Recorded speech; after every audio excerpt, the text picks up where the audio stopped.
Mr. Chad THOReau, how are you doing, sir? Doing good. How are you, developer of THORChain? Okay. All right, you have to like help me out here because I'm an old man and I don't know what the fuck you guys are talking about with this whole corn on the thorn. I'm such an old guy. Like I have no idea what the fuck y'all talking about. So it was in that screenshot where with Trust Wallet, where it was saying that they were going to be integrating. It literally said, "Yes, we are integrating with THORChain, not THORChain." So since then, now THORChain is the new meme, and then somebody threw out corn on thorn, Bitcoin, THORChain. Yeah, it's just you can put the pieces together. All right, now I actually get the origins. I was confused. All right. Yeah, it's more of a level. It's more of a level two meme. You have to be aware of the the level one, and then it dives a little deeper down. So I think you've just graduated to level two on the iceberg. I appreciate that. I needed somebody to sit me down and explain to my dumb ass what the hell this thorn thing was. Yes, this would be a cool episode. We actually have some people up from Dash. So after we go through just a couple things at the beginning, we'll get some folks up from the Dash community just to talk about Dash a little bit. And because I'm pretty curious to learn more about Dash myself, and I'm sure you guys have some questions too. Like, I just want to learn a little bit today. So that'll be cool. Yeah, it should be great. Cool to talk with other ecosystems and, teams that are working on integrations. So, I'm also curious to learn more. I don't know a whole lot about Dash, so that'll be cool. Yeah, I actually kind of like the idea of doing this more in the future. Like whenever there's some chain that's being talked about integrating, and like part of the process, I guess, is just to get the community behind adding, Dash or whatever the chain might be, and getting, support from the community and support from the validators. And part of that process is probably just talking to the community and getting them informed about what Dash does and what its value is and why they're, a good chain to add to THORChain, blah, blah, blah, and all that kind of stuff. Also, I'm looking down at the bottom of the space right now. There's like new features and stuff like that. You can like you can make a clip of like a voice clip from the space. Like you can clip 30 seconds and post just like a 30-second voice clip to the timeline or something like that. And you can also, if you comment under the original post of the space announcement, or maybe everyone can click the bottom. In the bottom right, there's like a little chat bubble thing. I'm not sure if it appears for everybody. It looks like you can comment. Everyone can actually like read like text comments if you're not up on stage. Oh, nice. It just looks like there's some cool new features. So if Spaces actually starts working, then it might actually be good.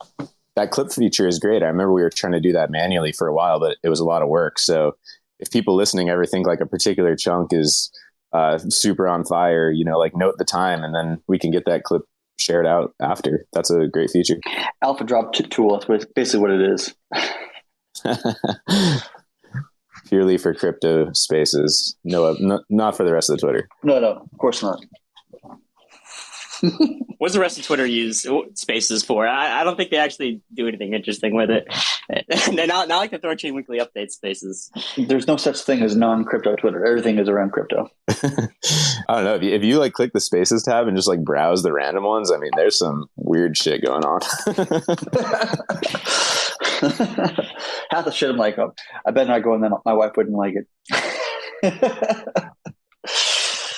All right, let's get into some of the stuff that's happened this week.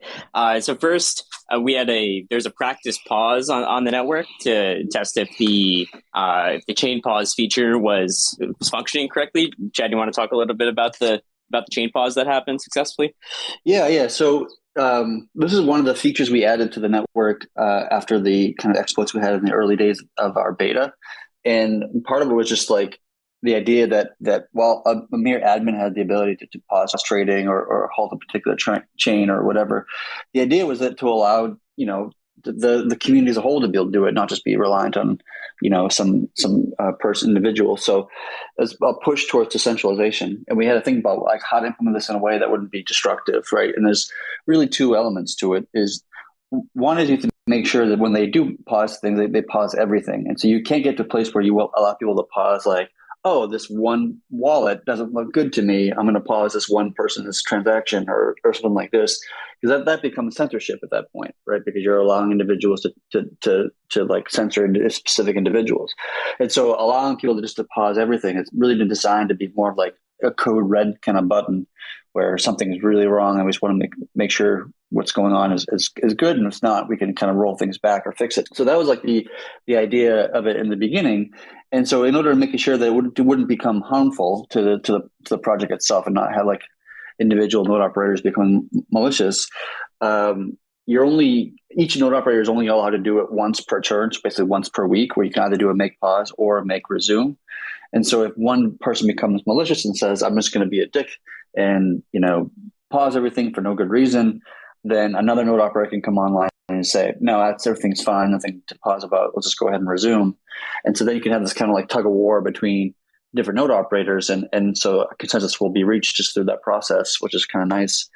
And so, but part of what we need to do though is to make sure that the node operators are aware of this, and they're aware of this tool set, this tool in their Batman belt to how to protect the network. So if something were to happen, and if there was some exploit, or like for example, like the other day, there was an exploit against what was that bridge called? Nomad.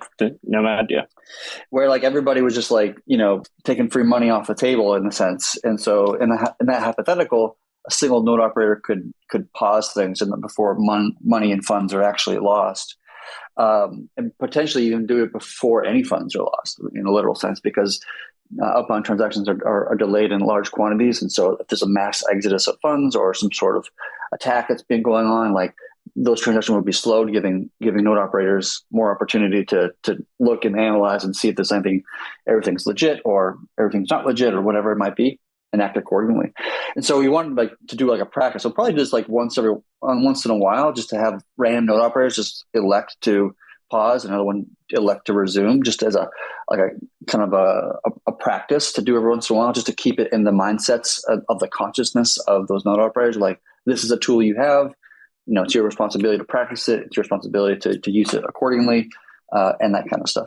Yeah, and I'm sure people have some questions about so anyone could just pause the chain. Well, I mean, to be clear, this is just node operators who post a very, very large rune bond, and it can pause in case once per churn, so once per week, in case they see malicious activity. And they have a significant stake in the THORChain network just because they post so much rune. So there's incentives to make sure that this isn't being done maliciously. These are just tests to kind of just practice a little bit, some fire drills, just in case something did come down the pipeline towards us.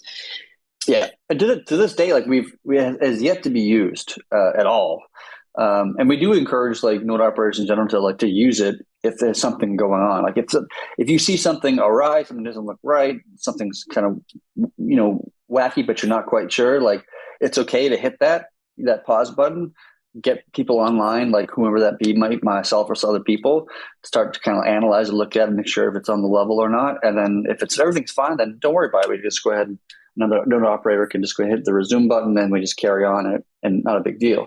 So it's there as a good protection mechanism to protect against any kind of exploits we might see. Cool. So when you said about like practice rounds going forward, like maybe electing specific node operators, is that how this one went down? Like, was a specific node operator kind of like chosen to pause and another one to resume, or was it more just like, hey, somebody do it? It was more like a, hey, somebody do it. It was like kind of like we waited till we got two people to elect, just like to volunteer to participate.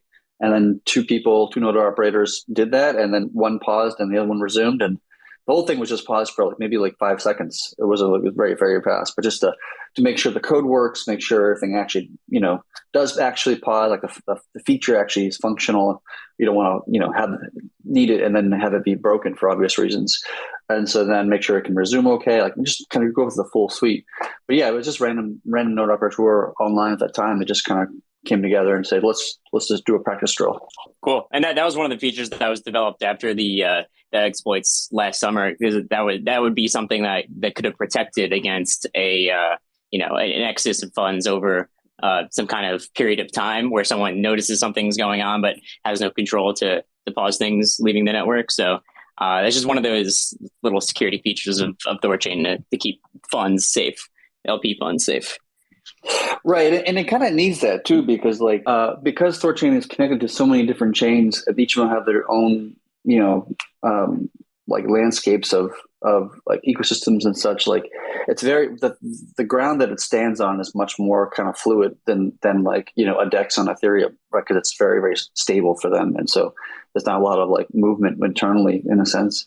But on THORChain's case, because we're connected with a bunch of different chains, and those chains are being upgraded and changed, and they're getting exploited, and like there's so many things that can happen underneath it that it has no control over. It needs to take additional security steps and assurances to ensure that the network itself is safe, and the assets that it's secure and are also safe. And so we actually have to take security more seriously than most DeFi projects in a sense. Cool. And one of the things that we've been talking about that's upcoming, that is likely going to be live very soon, is protocol owned liquidity. So Chad, can you talk a little bit about how protocol owned liquidity works in this context and how that leads us into single-sided yields? Because those are kind of complementary features. The protocol owned liquidity leads us into single-sided yields. Yeah, so like even just the general idea of protocol owned liquidity was really kind of initiated by Ohm like a year ago or whatever it was, which that aspect of Ohm was quite creative. And so the idea behind it is like it's kind of moving away from hired capital, in a sense, mercenary capital, and having to sustain good deep pools even in bearish markets where the whole market just pulls back, including TVLs across every DeFi platform out there. And so it's something we've been looking at and studying for actually a long time, for over a year, and we came up with multiple different designs and implementations of how to do it within THORChain's infrastructure. And we kind of dismissed most of those designs for various reasons, that didn't make sense for us and what we needed to accomplish and how it can benefit the network, blah blah blah. And then we came up with this design, and I think this kind of solved a multitude of problems that we're looking to solve. One is it utilizes the capital that we currently have in the reserve that's just sitting there doing nothing, right? It's just kind of sit there and more or less kind of like a cold storage in a matter of speaking. And it's not really contributing to the network. It's not really being active or participating in any way. And yet, it could be active. It could be participating. It could be, providing a service for the network itself. And then that also would allow that capital to come in and make the pools deeper, which is deeper pools means, lower fees. Lower fees means more trade volume. So it kind of creates a flywheel effect to some regard in that way. But then it also kind of solves another problem we kind of wanted to solve, which is like having a limitation on the number of cents that the network can hold in a secure and safe way. We were very quite conservative in our limitations on cents, and eliminate to quite small amounts, relatively speaking, just to ensure the safety of the network, because that obviously takes priority. But then we realized that with the protocol and liquidity, that allows us to scale cents in a very safe manner for LPs. Like they don't take on any additional risk at all, actually. And by scaling cents higher, which is great because that just opens the door to a whole new world of what we can do with this network. Just kind of open the floodgates in some sense. And so the first utilization of how protocol liquidity kind of unleashes the cents is that now we can do single asset yield, which is something I think I'm really excited about. I think the community is probably really excited about, and allowing people to get BDC yield on their BDC without any kind of rune exposure, which is one of the most sought after, features of like the entire crypto space in totality. Like it's super, super, super, super in demand. So like we're super excited about that. And so even as people are adding, BDC to the network or whatever it is, like the network starts to add more rune to the pools get deeper and deeper and deeper. I mean, it's just going to be in full swing in many respects. And then even after that, we've been talking about, now that we figured out how to scale cents safely, now we can talk about other uses like order books, right? And being able to do limit orders on THORChain, which is like, that would be huge because you're expanding to, not only are you expanding to an entire new industry, like, market makers and institutional investments and all these other kind of things, but you're also, the trade volume will naturally increase. I mean, any order book in the world, probably 90% of their trades are limit orders and only 10% are market orders, which is a market order is pretty much what the swaps we're doing today. And so like the demand for limit orders is like multiples larger than just market orders or just swaps. And so we feel like that if we design and implement the structure correctly, that it can have, very significant effects on the entire space, being the only DEX that exists with order books in the entire industry that is actually multi-chain and actually supports Bitcoin layer one. I mean, that's like unheard of. That doesn't exist. No one has even been talking about that. that's how like crazy it is, So I mean, this whole POL thing is just the first step to unlocking the synths, and then once we unlock the synths, we can do so much amazing and critically game changing things in this industry. So with the order books using synths, that also means that they're like the open orders are effectively deepening the pools, right? Yes, it's hilarious to think about because it's almost comically good. It's like, yes, as orders have been waiting to be executed, they're just people are contributing liquidity to the pools without taking a yield, right? The yield goes to the LPs, right, or the single-sided yield people. So you're providing liquidity. You're saying, don't give me the yield, give it to everybody else, which is great for LPs. They're going to love it, obviously. Yeah, I mean, it's a win-win-win-win to me. Yeah, totally. Because that extra depth is giving people better swaps. They're not taking the yield. It's going to the existing LPs. So yeah, super crazy. Like how win-win-win that is. And if you think about it, like the order book concept of it's an order book mixed with an AMM. It's like a hybrid model, if you want to think about that. It's all the orders are being executed against the AMM, not against other orders. And so everything's being funneled through the AMM and just in higher liquidity. And when you think about like a regular order book where you have this kind of staircase looking thing, if you look at the depth charts, right, you have kind of a staircase look to it. All that liquidity that's being used on the edges, the ones that are closer to zero or closer to infinity, whatever, away from the current price, it's just liquidity sitting there doing nothing, right? It doesn't provide anything, doesn't do anything. It's just sitting there.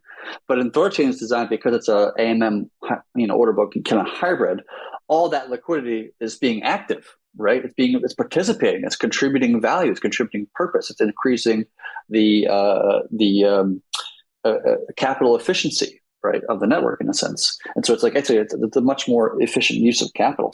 Sweet, Chad. Yeah, everyone's definitely looking forward to all that. And it's all kind of built off of this protocol and liquidity, which lets synth scale that much more. And then that on top of that is what is where we see single-sided yield and order books and other exciting things built on top of synths come from. So it's all kind of enabled by the protocol and liquidity to start scaling the amount of synths that can be generated safely. So right.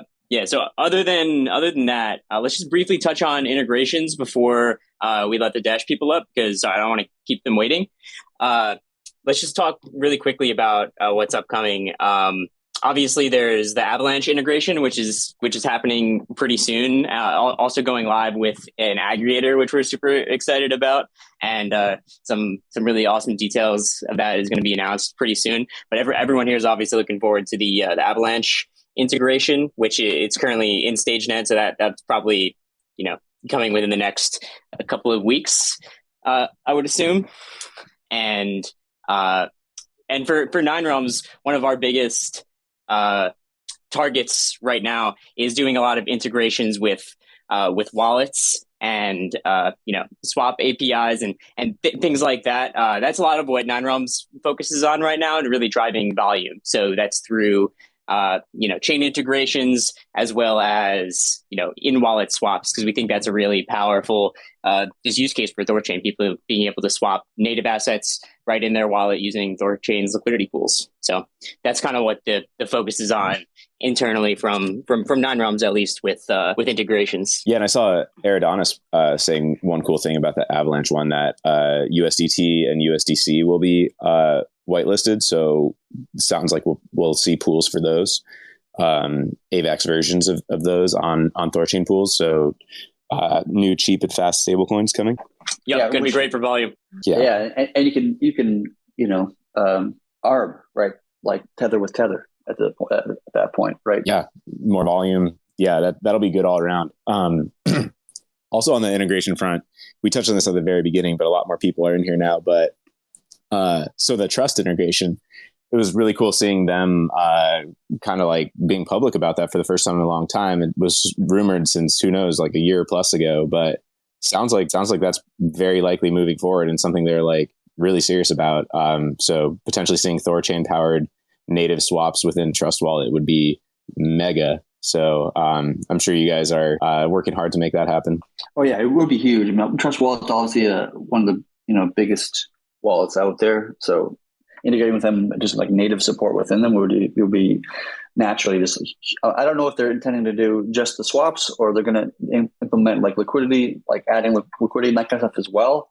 That I don't know. I'm going to try to sit down with their CEO and kind of hash out those kind of details and such. And if we can help, I mean, we would love to get some of our engineers kind of to temporarily join the Trust Wallet staff and help to contribute and get this thing shipped as soon as we reasonably can. Like that'd be awesome. So I've already started the process to reach out to the CEO myself and start to kind of create a Telegram group and get our two teams together to start kind of hashing out the details of how that might look or do. But yeah, I'm super excited with that. That'd be nothing but positive for the community.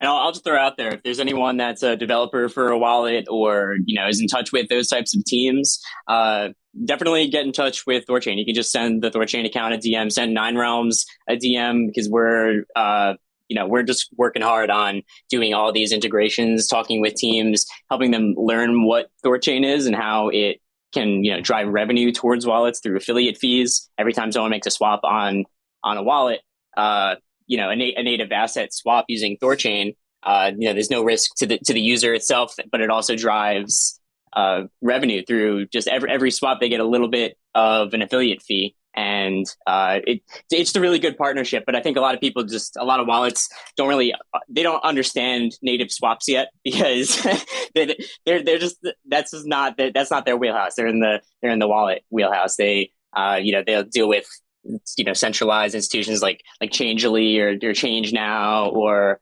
like FTX or something like that. So getting decentralized swaps directly in wallets is a really powerful use case. So if anyone here is connected with those teams, definitely send a DM to THORChain or to 9Realms about getting an integration done, and we'll do all the heavy lifting for you. Yeah, absolutely. Yeah, it's funny, like how sometimes when I've talked to like other teams about, what we do and why it's valuable and these things, like sometimes they just have no idea what I'm talking about, and they just have a hard time wrapping their heads around what it is and how it works and why it's important and these things. And sometimes they just like instantly get it, and it's just like it's an easy conversation. It's almost like I don't understand why people don't get it. Like it seems to me like blatantly obvious, but maybe that's just because I've been in the space for long and I'm maybe biased. MetaMask made $200 million in 2021 over in-app swaps. That's just with ERC20s being exchanged around, and that 0.875% fee that's charged, that's $200 million to the MetaMask to MetaMask's treasury, right? So it's a really powerful thing, especially if it's a multi-chain Bitcoin wallet or something like Trust Wallet. Something that can really be revenue driving towards the wallet business itself and really change the game for that. So I think that THORChain can make a lot of wallets a lot better. So yeah, with that, let's get some of the Dash people up here. I see Marine requesting. Joel's in the audience. Let's get them up. I'm curious to learn more about Dash now and what's going on in that ecosystem. To Marine. Hey guys, happy to be here. Hey. Yeah, and we were all waiting for this space, and thank you, Miracle, to make it happen. And regarding all these integrations with THORChain, I hope this conversation will eventually shed light on Dash integration to THORChain and our mutual plans in these terms. So, what do you think about this? What are our plans, and where are we moving to? Hey. So currently the Dash integration is being worked on by the Dash team. I believe, I don't know exactly who's doing the integration. It's not 9Realms or anyone that's with the with THORChain itself, but it's being worked on by someone on the Dash team, correct? Yeah, I think so. No one on 9Realms is working on it. The Dash team has hired somebody. I think they started working on it a while back, and I'm not sure what the current state is. Let me find out. Yeah, so it's being worked on by the Dash incubator, and Ryan in this space is kind of heading that thing up. So maybe we can have him request to speak and kind of give an update on where that's going. Sweet. Do you guys want to give an introduction to yourselves really quick? Yeah, I could start. So I'm Joel, and I work for an entity called the Dash Marketing Hub. Things do get kind of a little bit confusing with Dash because Dash is probably the longest running DAO, decentralized autonomous organization.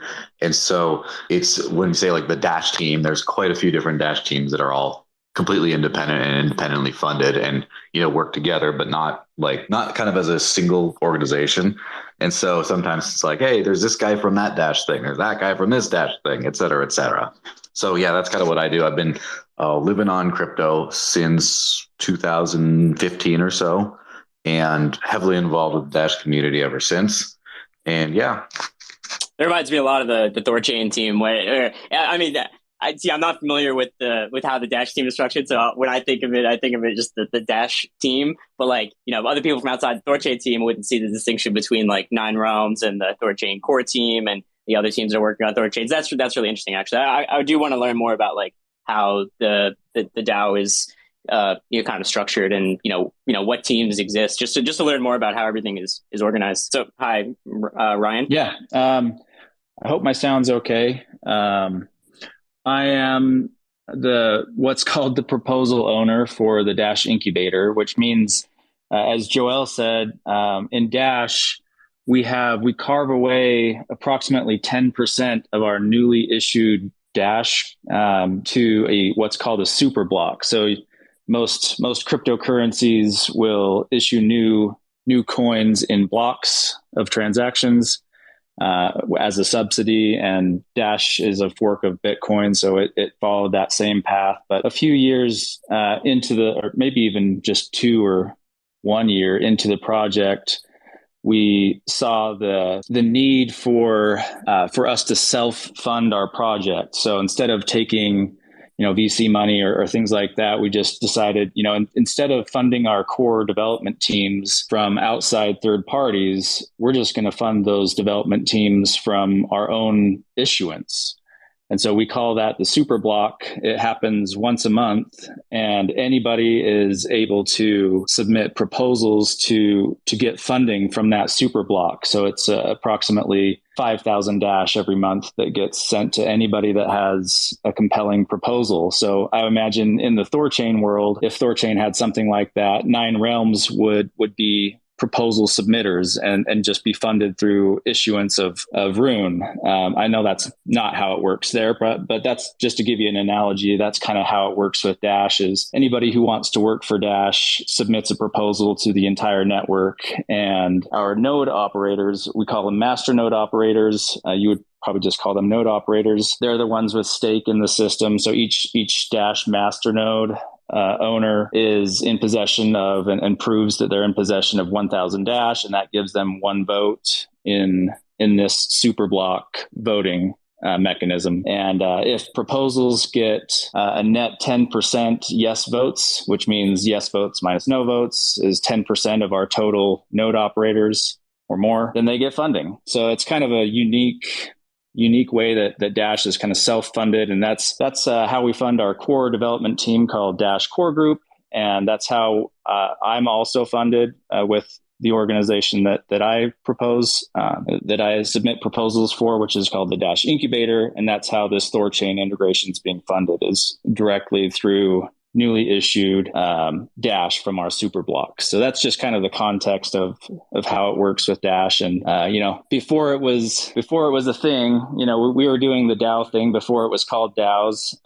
So that's something that we are pretty interested in, is this whole explosion of DAOs now, and how people can get funded directly from blockchain projects and not through traditional corporations. So it's pretty exciting to see that whole movement going forward. As far as like the integration itself goes, we have one single developer that's done in all the work on the THORChain integration, and he's funded through the Dash incubator. And we're basically, I think the next step is to just get a security audit. So we weren't quite certain if that was Dash Core Group that should do that, or if there's a third party that anybody can recommend for us to have do that audit. That's awesome. Yeah, I see a lot of similarities with THORChain actually, with like kind of petitioning to get a project funded. Though in THORChain, that's through the treasury, not through like the reserve block rewards, but definitely some similarities there. And so it sounds like the integration is basically done and should be functional, just needs kind of like to move on to the testing and bulletproofing sort of stage. Yeah, that's as far as I understand. I'm kind of 2 steps away from that developer, so I'm not fully clued in. But as far as I know, he's done with his job, and there's been a little back and forth of, oh, we'd like this done, and then we do it, and then we'd like this done. So I'm not exactly sure where the progress is, but I think it's pretty much all the way done except for that audit. So yeah, if anybody has any recommendations on security audit firms, would be please DM me. My DMs are open about that. And as far as I know, we're on track. So let us know if we're not. That's awesome. Do you want to give like an overview of Dash and like what it is and what makes it different or interesting? Yeah, sure. I'd love to. So Dash, Dash is laser focused on payments. So I know that Bitcoin used to be more about payments than it is now. And now Bitcoin is more focused on, just savings, essentially, store of value. But Dash has kept that vision of payments alive. We keep our fees low intentionally to facilitate very, very low payments. Our masternode network, which is basically, you can think of masternodes as validators, so Dash is a proof of work coin, which means that miners create blocks in Dash and that we use proof of work consensus. But on top of that, we also have this concept of masternodes, which means that part of the block rewards that would normally have gone to miners are directed at masternodes. So masternodes are, again, those 1,000 Dash holding nodes that operate a node as well. So it's kind of a hybrid proof of work, proof of stake system in that sense. And so you get a lot of the benefits of proof of work, but with all the benefits of proof of stake, or not all of the benefits of proof of stake, but because you are still using a lot of energy for proof of work. But that's kind of how the mechanism goes. But as far as branding and target market goes, we are we're squarely focused on that payments use case and think that peer-to-peer cash or digital cash, which is where the name Dash comes from, portmanteau of digital cash. We think that we're probably, everybody was kind of hoping that would take on, that the markets, that the general population would latch on to cryptocurrencies and use them more, but that's been a challenge. And I think payments have kind of fallen off of that radar. But as far as we're concerned in the Dash community, we're just early still. And like I said in a post that I retweeted about this space, it might take another crisis or two for the world to realize that you actually need cryptocurrency and daily use payments, to buy your cup of coffee and pay that contractor to do work on your house, or some of the more, controversial transactions even. That'd probably be where it starts. But we think that world is coming, especially if central bank digital currencies really take hold and people are no longer given access to things like traditional cash or privacy features in their normal monetary systems. They're going to reach for digital currencies that offer privacy, ease of use, low fees, and just a great user experience. And that's what Dash is kind of targeting. So yeah, I think I would agree. Happy to answer any specific questions about it, but that's my overview. Yeah, I think I would agree with you that like using crypto as a payments system has been like not very kind of much focused on, maybe with the exception of like UST is kind of the most recent example of it. But I think you're right in the sense that eventually it will. Like I think right now it's predominantly just a speculative thing. Crypto in general it is, especially with Bitcoin, that kind of thing. But I think eventually it's almost inevitable that it will at some point in time. I don't know when it's going to be, if it's going to be in the next 5 years or 10 or what. I have no idea. But I do agree with you though that it get to that point where crypto will be used for actual payment of things rather than just a way of investing. Yeah, and people want to do all the same things that they do with their normal money. They want to be able to earn it. They want to be able to save it and earn a yield on that. And that's why the Dash community is so interested in the THORChain project. Is, eventually, like you said, you're going to be able to offer single-sided yield on all the assets, and that yield is coming from an actual real source. Where the market makers are actually getting that yield, and it's not just coming from some voodoo temporary, not sustainable source just to grab users like so many other projects. So we're really excited about THORChain, not only for that yield opportunity, and I do know that a lot of masternode owners are thinking, hey, I have 2, 3, maybe more nodes. I'm going to maybe drop one of those Dash masternodes and put it into Rune. And be an LP for this project, because you get that high yield. It'll probably be higher than our native masternode yield, and so that will be enticing. Plus, you're facilitating exchanges, which we're full believers in. I don't think nobody's really a super hardcore Dash maxi in the sense that, it's just Dash and only Dash and everything else is a shitcoin. We do believe that, for the most part, is my sense of the community, that, let all the currencies bloom and just use them for their specific use cases. And that's why, again, THORChain is going to be important. And any coin that doesn't want to be part, or doesn't feel like THORChain's a good thing because, it opens up other coins, I just don't know what to tell them, because if you have faith in your own project, you should be thinking, hey, I want to open the door for any other coin to be able to transfer into my coin. So we're excited for all the Bitcoin people and the Litecoin, maybe not Litecoin, they might be able to spend their own things, with lower fees. But all the people that want to actually use their currency, use their crypto in the real world, which is what we're targeting, they'll be able to seamlessly transfer into Dash and use that. And they don't even have to tell anybody that they're doing that. So where can you buy Dash currently? It's only available on centralized exchanges and to buy locally? It's one of the older coins, right? So it's available on almost all the major centralized exchanges. And as far as decentralized exchanges, honestly, I don't know what other decentralized exchanges we're part of, because my focus has been THORChain. I think it's going to be the one that wins at the end. But it's possible that we're already on that. And there are a lot of companies.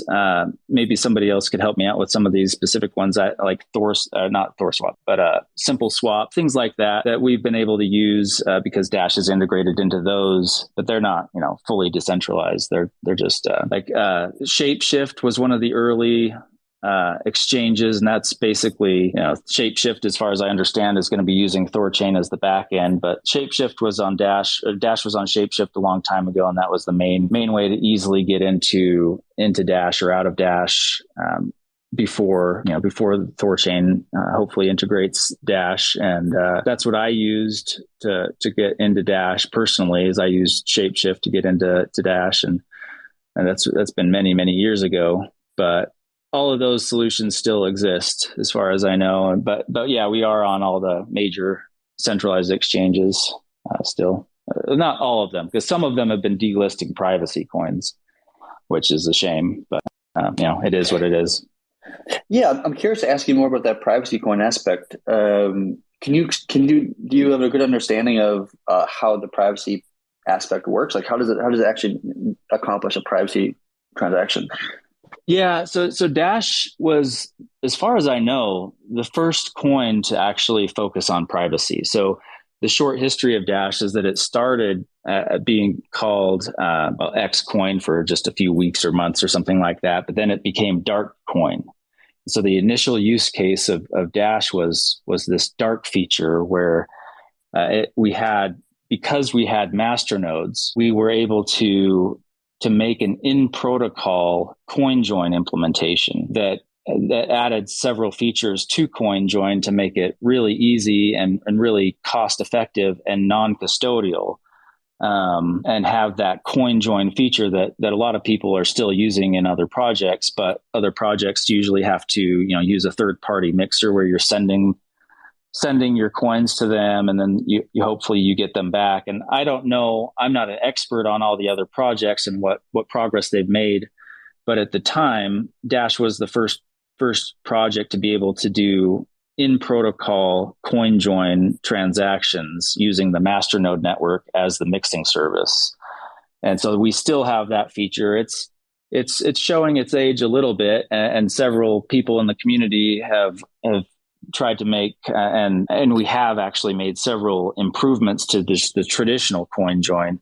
But that's essentially what it is you're mixing coins. So in the main wallet, what you'd see a button that says, it used to say private send. That used to be how we branded it, but we've since just rebranded it or unbranded it to just coin join, so that it's, a little bit less off of the radar of some of the centralized exchanges, so they don't delist us, because we're just doing basically the same kind of feature as coin join people. So why should we be delisted when they're not?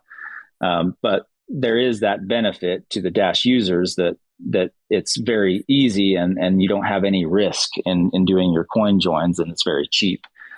So I guess those centralized exchanges that are delisting us probably are doing so not because it's necessarily a hugely different technology, but because they know that it facilitates this privacy very easily, and they don't want people easily having access to privacy. So I don't know if I answered that question, but it's essentially coin join implementation with improvements that are very cheap, cool, fast, viable, and non-custodial.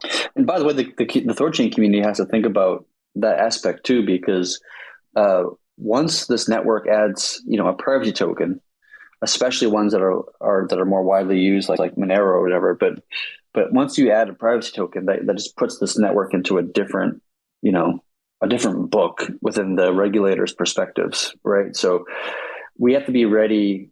We have to make sure we've reached a certain level of decentralization of this network to ensure that we protect it with every way methodology that we can. That if regulators were to come down on it, then we would be prepared and ready for it. Yeah, and I think that Dash is actually a great segue for you to test those waters, because, like I said, in terms of technology, we're not actually offering anything substantially different than Bitcoin offers, that Litecoin offers, that some of these other projects that have CoinJoin implementations offer. Because if you look at it on a traditional block explorer, it looks a Dash mixing transaction and CoinJoin transaction looks very similar to a Bitcoin or Litecoin mixing transaction. It's just that it's facilitated in a lot easier way. So that's kind of the argument that you could make, and that we have had to make to centralized exchanges that want to delist us, and we have been successful in that. Some centralized exchanges, when we make this case, when we show them what's actually happening, they do go ahead and relist us.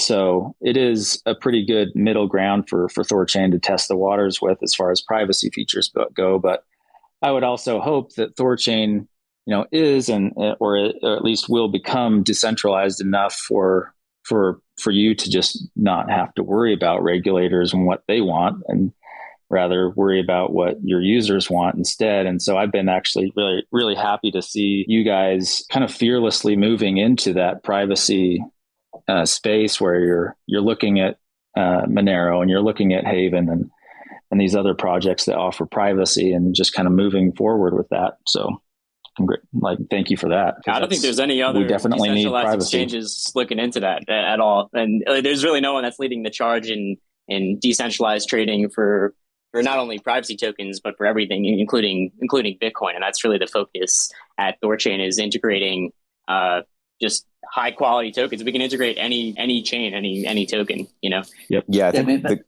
I think the community as a whole is so aligned with it. The ideology of it. It's just a matter of understanding the risks and being ready for it and all of that. But yeah, the community is super behind it.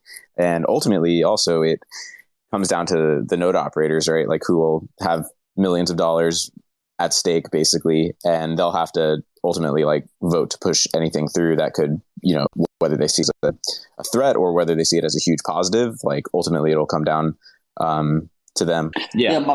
My viewpoint's always been that like THORChain itself should remain neutral about its feelings towards a particular chain. Like it shouldn't have a viewpoint whether or not, this chain is good or this chain is bad or like whatever. The only thing that it really cares about really is this chain secured, or does it cause some sort of security related issues to be concerned about, where the network itself will become insecure, and that kind of stuff. And so things like Monero and whatever, like it's just part of the idea of like, we don't care if you're a privacy chain or not. Like we're not gonna eliminate you because we don't believe in your vision, whatever your vision might be. Like that's how I feel the network should be, right? Personally, I love privacy chains. I think they're great. I think they're essential. I think they're part of what gives people their liberty and freedom. But that's just my personal viewpoint. But the network itself, idealistically, should just be neutral and just accept whatever chains the community wants to accept to have, whether they're privacy or not, whether they're payment chains or store values or they're EVMs, whether like it doesn't matter. Like whatever the attributes are, it doesn't really matter to the network itself. All it matters is just providing a basic and critical piece of infrastructure for the entire industry. Yeah, I think that's the right approach. I didn't mention this, but Dash is actually, it's optionally private. So if you want transparency, it's basically a normal Bitcoin type transaction that's shown on the chain and everything. So it's different than Zcash or Monero. And well, I guess like it's the same as Zcash in that sense, but different than Monero. So it's up. Yeah. We have the same idea. We have the same stance, is that we should be a neutral platform, not force people into privacy, but give them the option of privacy. And there is that debate that always kind of flares up of whether we should be default privacy or default transparency. And we are default transparency with optional privacy. Yeah. It's hard because in the case of a coin join, the privacy of that coin join is relative to the amount of funds and transactions that are happening. So if there's only like two people interacting with a coin join, it's pretty easy to unwind it and figure out who's who and what's actually transpiring underneath it. And so the more people, more volume you have passing through a coin join, the more private it gets. And so when you make it default transparent, inherently the number of transactions in the privacy aspect of it will be inherently lower. Private itself, mathematically speaking. And same thing with like Zcash, everything's either T address or Z address, it has that same idea. Whereas Monero comes from the other mentality of like, well, if everything is a part of the same kind of coin join, although Monero is not a coin join, but for the sake of discussion, it is, then it becomes a lot more difficult to unwind it and see, who sent what money to what address at what point. Right.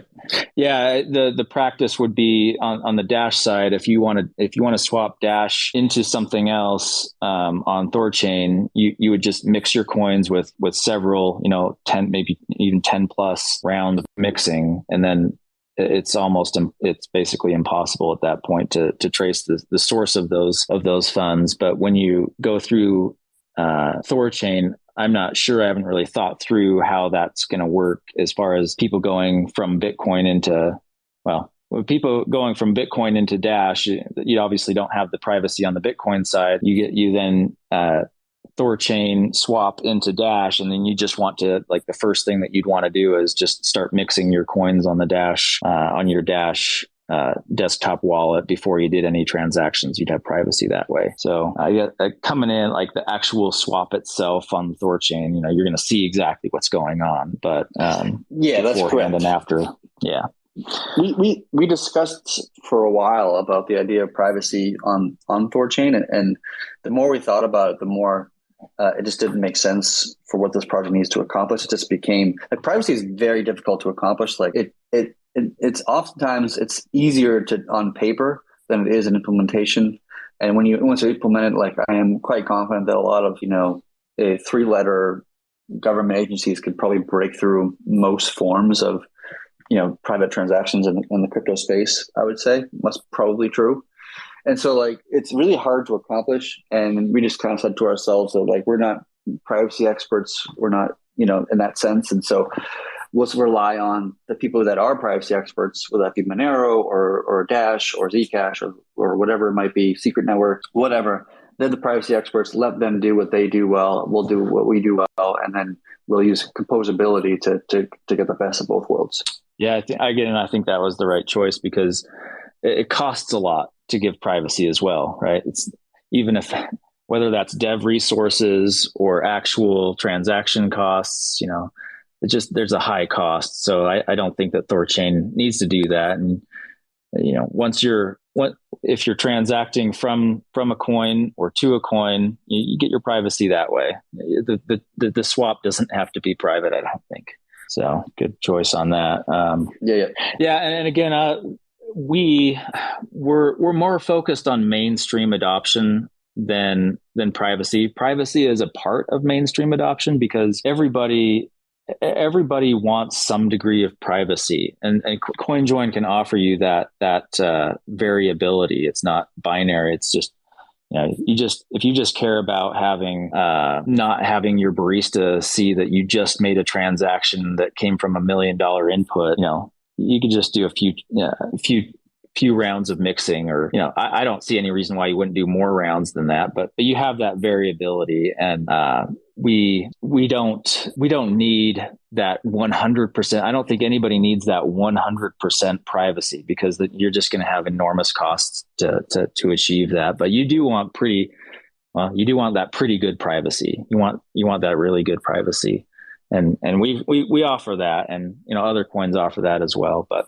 I don't think that the exchanges need to offer that necessarily. Yeah, I guess it depends on like who you're trying to get privacy from. Is it the barista that you're buying a coffee from? Is it the IRS/NSA government level stuff? Like that comes into the question of like, well, how much do you want privacy? How private do you want to get? Right. Yeah. Yep. I do have some questions about. So you're talking about mass adoption of Dash, and I assume that's through payments. So I'm wondering like how Dash Pay works, and how does Dash see itself getting to this mass adoption for payments? And so I see I'm doing all the speaking, so I'm wondering if somebody else wants to take some of these questions. Ernesto, are you raising your hand? Yeah, I saw you were waiting a while. Sorry about that. Feel free to intro yourself and chime in. Hi, guys.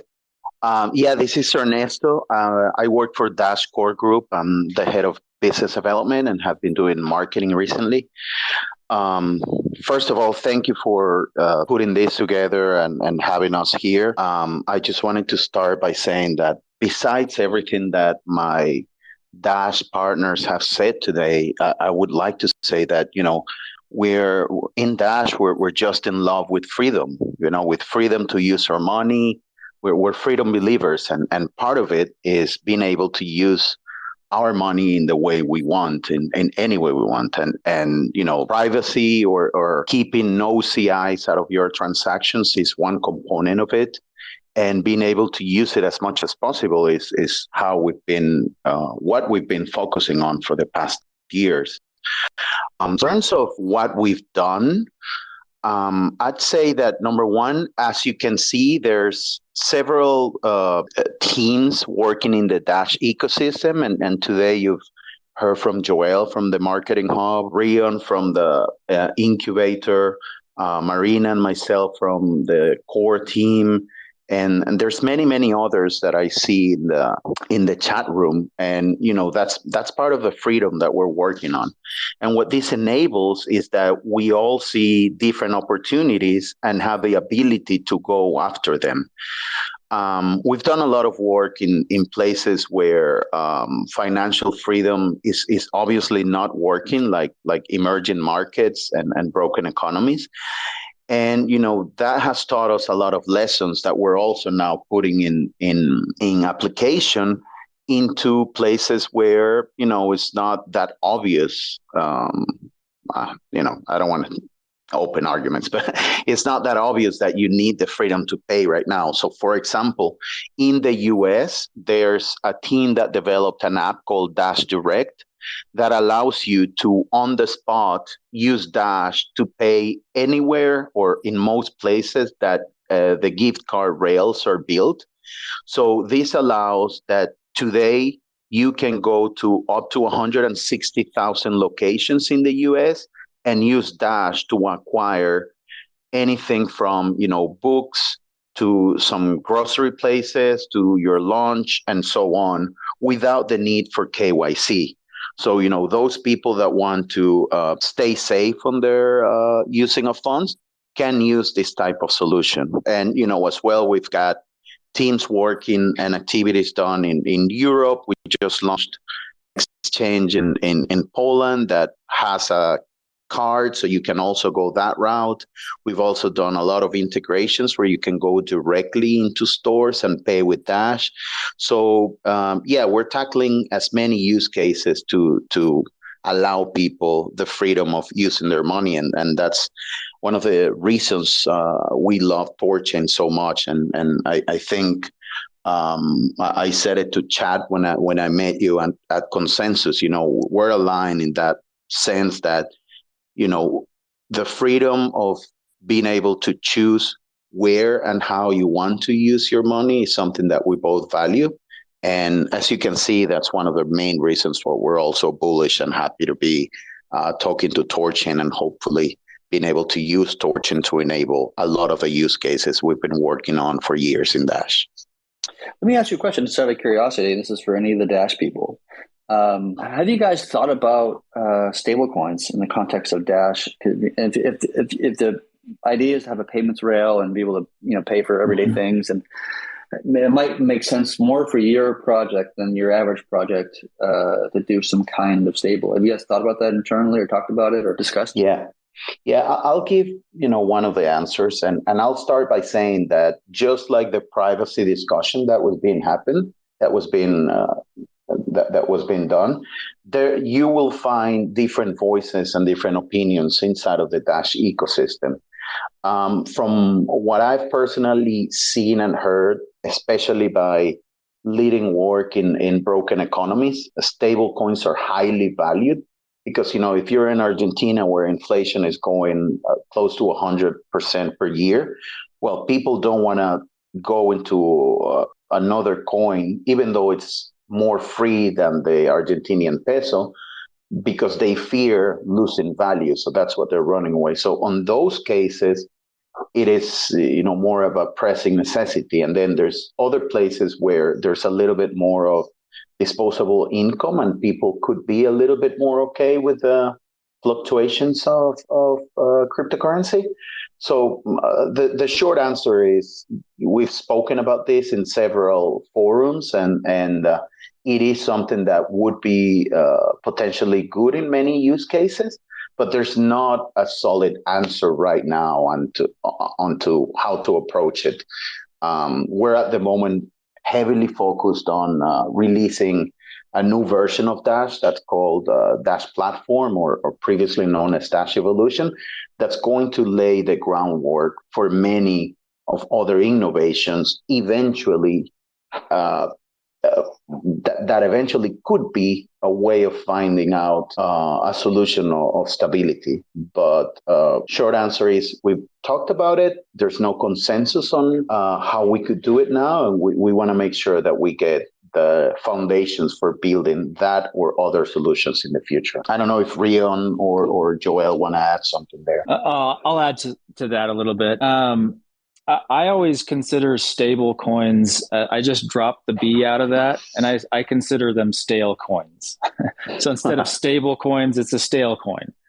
And obviously, stability is great in a bear market. In a crypto bear market, you flee to safety because you're afraid that the value will drop. But if that's our mentality, that we don't think that we can actually outperform US dollars or euros or yen, then we have a bigger problem. So our goal is, at least my goal, I can only speak for myself, but my goal is to really focus on making Dash a coin making a Dash economy, first of all, so that the value of the economy, the Dash economy, increases such that eventually finds its way into the value of the token. So if you provide real world utility, that will eventually find its way into value of the token. So that's my focus, and stable coins just drags you down in that goal. And I understand that 90% or whatever percent of this market right now is speculation, but that's going to fade, and will be scarcity and utility that really win the day and increase their value. So stable coins in that sense, they drag you down. And one other thing about it is there are other projects that are really focused on stable coins, and they can probably build a stable coin. If that's your focus, you'll probably be able to build a better stable coin than some other project. So I don't think that we need 17 different stable coins. I think we need to kind of rally around one stable coin or a collection of stable coins. And maybe you could answer this, actually. I heard something about THORChain building a stable coin, and that would be an ideal solution for us for if we wanted to add some kind of stability mechanism, or even a slider, a stability slider in our wallets. People could just abstract away that what's going on under the hood, and just, if they want 50% stability so that the volatility is cut in half, their wallet would hold 50% Dash, 50% stable coin, and then they'd basically have exposure to either side, or some spectrum of that, but we wouldn't have to build the stable coin. We just abstract it away in the wallet. Yeah, we looked into the idea of building a stable coin predominantly because we had a lending design that was very different, very innovative, and we needed a stable coin to be the debt asset for the loan, or for the loan to be as effective as we want it to be. And we could have used an external asset like Tether or any stable coin out there, but that would have created a dependency of the network on some external asset that's not in the control of the network, and it would probably create more attack surface than it would have been worth. And so we put together a unique stablecoin design that's never really been done before in the way that we designed it. Very innovative, novel rather. And so we were interested in that. Whether that still happens or not, it's a kind of debatable, because the community needs to determine if this is something we want. This is the direction we want to head in, or not a direction we want to head in. It's up to the community to decide such things. We'll probably be talking about it publicly and putting it to a vote, maybe next month, possibly, maybe a month later. I'm not really quite sure. But whenever we get done with these kind of major new features we've been talking about, these POL, single-sided, and order books, so we'll probably be pushing on to THORify stuff, including this stablecoin design. Yeah, regarding the whole stablecoin thing, it's kind of interesting to see different perspectives on that, because to some it seems like it's everything. Like, for example, the trader perspective, it seems to be very kind of important to always have something like that. One of the key adoption, sources of adoption we've seen has been people concerned about inflation and problems with their own government stablecoin, so to speak, being unstable. And we have like a 10% loss of value per year, whatever it's at now. That starts to become kind of an issue. But as Ryan was saying, I do think that is one thing that I was remembering when I was looking into THORify, is that the ability to have like a stable coin and kind of be able to go in and out of that, that seems like it's kind of like a solution, rather than building your own native stable coin on your own. Like, every single network has its own stable coin. It would be very efficient to be able to just go in from Dash to a stable coin or something like that. But beyond that, it would be kind of interesting to see people explore the concept of a stable coin that is actually stable, that is not constantly declining with the dollar value, as the dollar would be the king of the government currencies. It would be nice to be able to engineer something that could kind of keep a constant value, more or less resistant to the decline due to inflation, for example. Yeah, it makes sense. Yeah, and very interesting debate there.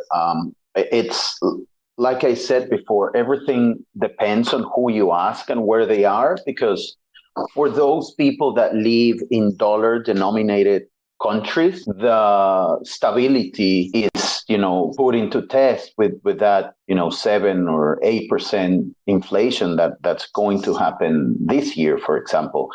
But if you go outside of those countries, where the other almost 6.9 billion people are living, many of them look to the dollar as a more stable peg to whatever they have in their hands. Whether that's the euro, especially the euro now, it's so before it used to be limited to the Turkeys, the Greece, the Venezuelas of the world, but right now it's the stability depends very much on who you're asking. So yeah, it's a very complex decision, I would say, and I believe there's not a right decision. There will be just a better approach to take it. And again, that's why personally I'm so bullish on the THORChain enablement, because whether that's through an internal swap that happens and then you change from Dash to locking up dollar coins, or you find something else, this capability of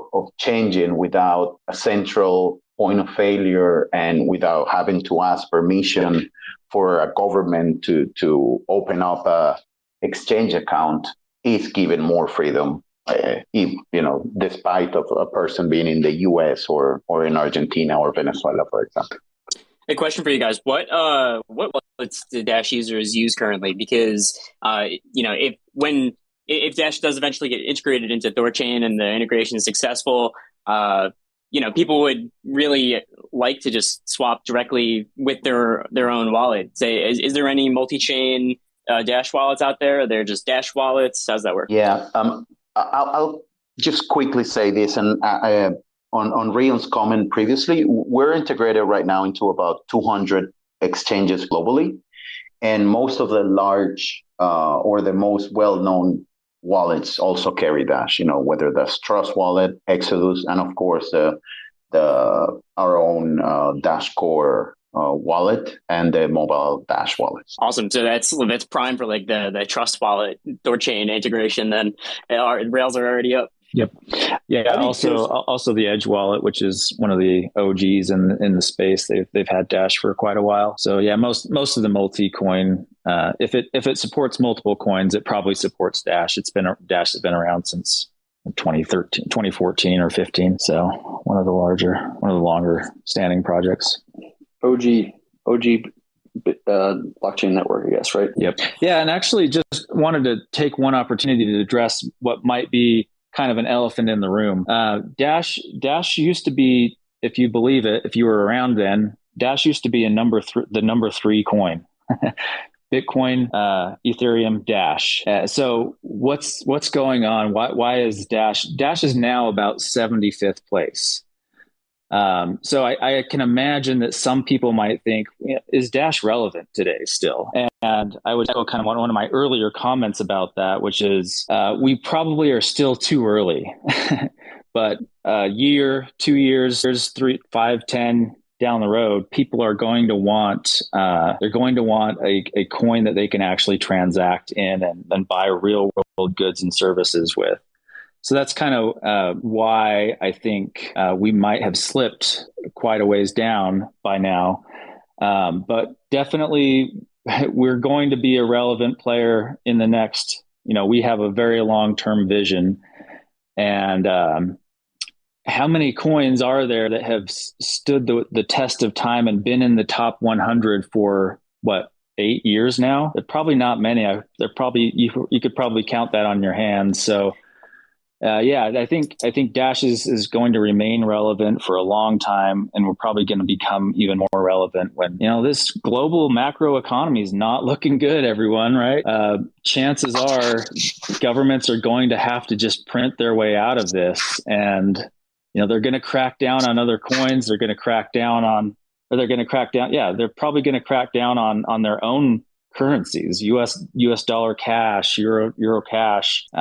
It's a scary future. So what alternatives do we have? When we see the path and the trend that our national currencies are going down. Yeah, and I should add to this. So since 2015, I've been living exclusively off of cryptocurrency. I have not been paid in fiat currency since then.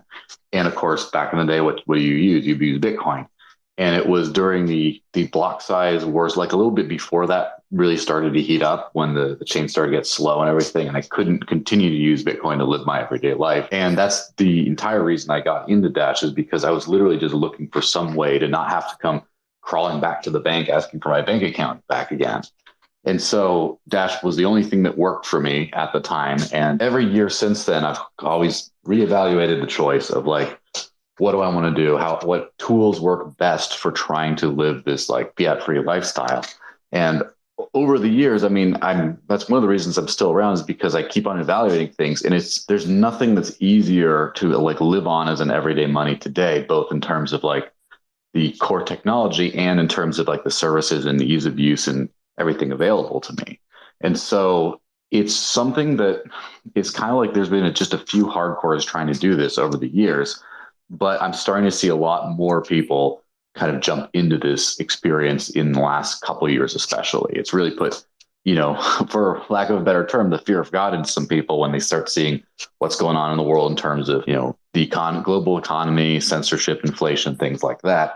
And so this thing is really starting to basically the potential customer base that I think that we were many years too early for. Even Bitcoin pivoted to more of a store of value kind of thing, because I guess it's easier to get people to do that than to change their entire lifestyles and their everything to try to, live off of something other than the banking system. And so I'm seeing like the customer base kind of grow up over time, as far as like a group of people that actually want to live on and use cryptocurrency and decentralized digital assets. And the thing is, that's a great, intersection with projects like THORChain. The whole DeFi space is, people, despite trying to use peer-to-peer electronic cash however they can, would still end up having to resort to old financial institutions. And in that kind of thing, I would include the CeFi world, like the centralized exchanges and that. But now that DeFi is becoming viable, and I think that THORChain personally is the one I use the most, and it's definitely at the very tip of the spear, so to speak. It's at the leading edge of all that. I think that finally we're having digital cash and decentralized finance married into something with good integrations and end user products and things like that, to where now it makes me a little bit more confident to be able to encourage people to start taking some of their actual regular financial activity and moving it onto completely decentralized monies and networks and things like that. Let me ask you a question, just out of curiosity. How does Dash compare to something like the Lightning Network? Because I think those two things are probably in the same ring, trying to figure out payments and fast and cheap transactions and such. How do those two things compare in your mind?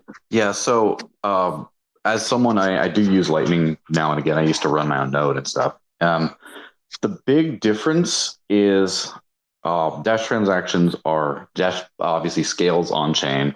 Transactions are a fraction of a cent, and they're meant to kind of remain that way. And because of a special functionality called instant send, they're basically fully finalized in a couple seconds. And so that means you can take Dash from your cold storage to your mobile wallet to a purchase for a coffee or something, and then the merchant has that and moves that into their cold storage, and that entire process can be completely secure in just 10 seconds or so, if their thumbs are flying that fast. So the difference with Lightning has a very variable kind of user experience depending on kind of what you're doing. If you want to run it completely in a decentralized, trust minimized kind of way, you need to be opening and closing channels and managing liquidity, and that requires a lot of on-chain transactions, a lot of technical knowledge, a lot of things like that. The kind of more modern semi-trustless wallets still tend to be plugged into a central service provider that provides liquidities, opens channels, things like that, and kind of provides a much easier user experience. However, there's only one, as far as I'm aware, other than perhaps multi-sig, there's only one Dash address format you can always send Dash to any other Dash user anywhere in the world, and it just will always work. Lightning at this stage of the game, especially, but I would contend maybe longer term, depends on how things shake out. You cannot be sure that you can send to another Lightning user always. Sometimes it will route perfectly. Sometimes it won't route. Sometimes the fees are all over the place. And depending on your service provider, they might actually start having to charge fees to, make a business off of this stuff. And I've noticed this with, for example, the Phoenix wallet is the one I use most on Lightning. Fees are becoming more expensive than on chain these days. It's so basically the customer experience, the end user experience for Dash is instant and very cheap and very secure. And that's just kind of unchangeable. Whereas with Lightning, it helps to have stuff set up. Like you have to move it off of your cold storage, off your hardware wallet or whatever. You open up channels, do things like that. And that takes some time and that takes some extra fees. And then depending on who you want to pay and how much it is and things like that, there's a whole bunch of different variables that could really affect your user experience in the end, which is why a lot of users end up with centralized providers and things like that, because they would rather just give up a little bit of their financial freedom to have that smooth user experience than kind of have to manage all that kind of stuff on their own. So that's kind of basically as far as from the end user perspective, the difference between the two. Yeah, I'll also add something else from my experience. Last year, I went to El Salvador, and I was really excited to be in a place where I could finally test Lightning in real world settings. And what Joel said is completely true. I had a little bit of trouble using Lightning in one place versus the other. But besides that, for me as a user, the biggest difficulty was in that moment when I finished my funds on Lightning, that I had to top up from on-chain into Lightning. That took a long time. And depending on where you're sending your Bitcoin from, it can go from, minimum 10 minutes to up to 2 hours, which is what I had to wait. So I think Lightning is going a interesting route for Bitcoin, but it seems to me that the whole nature of Bitcoin, of being more of a store of value, kind of puts blocks on that development, whereas Dash was born to be digital cash, and that's our sole focus. So I think in many ways we complement each other. And in user friendliness, at least from my experience in El Salvador last year, Dash outperformed. Awesome, guys. I want to thank you all so much for coming on and just sharing your experiences with Dash and talking a little bit about what Dash offers to the entire space and how an upcoming THORChain integration can just really synergize with that vision. So thanks again for coming up, guys. And feel free to get in touch anytime. If you want to come up on these spaces again. The recordings will come out on Runebase. You can also listen just on Twitter. So you can listen on YouTube, Spotify, or wherever you get your podcasts. The Runebase podcast it's posted under, as well as YouTube and stuff like that. So we host these every Friday at 12 p.m. just talking about THORChain mostly. So if anyone ever has any questions, sorry, we didn't even get to audience questions today, but next week, I guess, we can get up to that. So, thanks everybody. Thank you, guys. Thanks everyone. See you. Thank you.